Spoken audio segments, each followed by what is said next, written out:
Emergency Alert System. This is a nationwide emergency broadcast. At 0314 UTC, deep Earth scans confirm the existence of a subterranean civilization beneath the Earth's crust. They are known as AGARTHA. For centuries, their existence has been myth.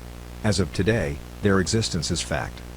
Scientific data confirms the following.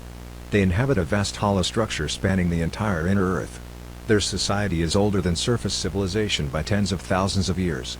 Their population exceeds 9 billion confirmed entities. Preliminary signals from AGARTHA broadcasts state the following. We have waited, you have wasted your time, the surface belongs to us. This message has been repeated on multiple secured frequencies. The AGARTHANs possess technology beyond all known human science. Observed abilities include directed seismic activity, atmospheric manipulation, and biological interference with surface populations. Initial demonstrations of this technology have already been recorded.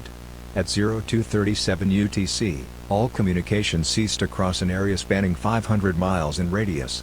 The affected zone remains silent. The AGARTHANs have declared intent to rise and claim the surface. Evacuation has been deemed ineffective. No surface location is considered secure. Instructions are as follows. Remain indoors. Seal all entry points. Avoid mirrors, reflective glass, or exposed windows. Do not respond to voices calling from beneath floorboards. Repeat. This is not a drill. The AGARTHAN civilization is real. They are more powerful than us. And they are coming.